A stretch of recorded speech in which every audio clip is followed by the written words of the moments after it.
Good afternoon guys. Welcome to Papa Don and Papa Bad's channel. Ang kulit to, ang dami ko ng gapi. Full black. Full black gapis. Ang dami na nila.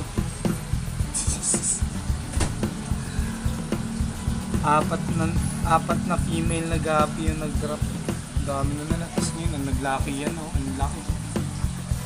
Nasa 40 mahigit yan. Siguro mga 45. Ang dami. Tapos, nag-mold yung malaki nating crayfish. Dito sa kabilang aquarium. Kinuha natin, kaka-mold lang. So, dito papakain natin dito sa maliliit. Kakainin nila yan. Ayan, no. Yung isa, nilalapang, no. Nilalapang yan, no. Ayan, guys, oh. Nilalapang niya na. Nilalapang niya na. Hey.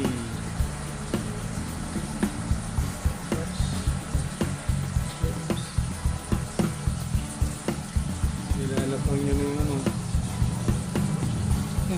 Wala. Ay, hindi. Ayun siya. Ayun siya. Ito siya. Ayun siya. Dami ng gapis yan. Buntis na naman yung gapi natin. Ito, isa, dalawa. Ito, may mga itlog na naman yan. Magdadrop na naman yan. wala pa isang buwan. Ang dami na nila. Daming gapis. Nakikita nyo guys. Ang liliit. Ang dami. Nasa 40 yan guys. Tapos ito naman yung mga natin. Medyo malalaki na sila. May bilhin na rin na mga crayfish. Yan na siya. Ay, hindi. Akala ko yan yung pinakamalaki. So, yung pinakamalaki natin. Ayun. Ayun yung pinakamalaki. Kumakain na yan. Mga laman niya naman. Iba sa labas. Tamang puti. Nandiyan na sila guys. Mamukbangan na nila. Ayan na.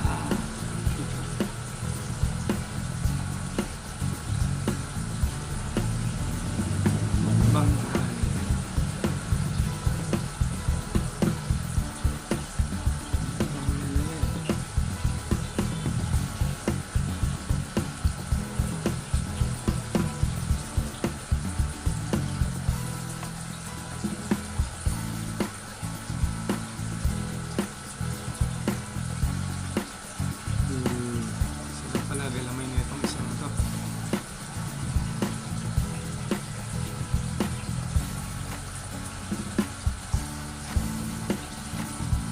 Halos lahat sila kakamold. Halos lahat. Iba-ibang araw nagmumold.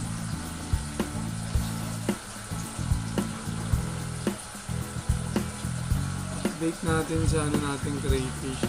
Walang namatay. Ano sila? 48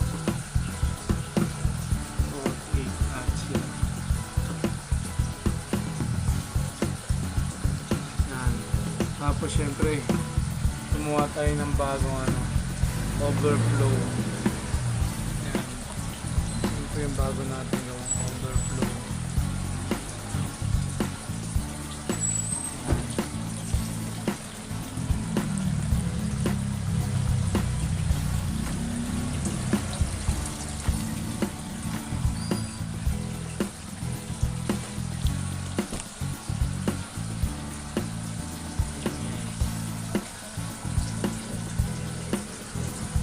Higop doon, higop dito sa submersible. Tapos sa akyat dito sa filter, masasala siya dyan. Bagsak sa crayfish. Tapos mag-overflow yan dito. Mag-overflow ulit sa baba. Tapos sasalain na naman dito. Ayun. Kaya hindi po tayo nagpapalit ng hindi po tayo nagde-drain ng tubig So, dagdag lang po tayo ng dagdag ng tubig. So, yun guys. Mukbangan na sila. Mukbangan. So, mga mamaya lang, mga ilang oras. Wala na yan. Lasog-lasog na yan. So, hanggang dito na lang guys. Bye.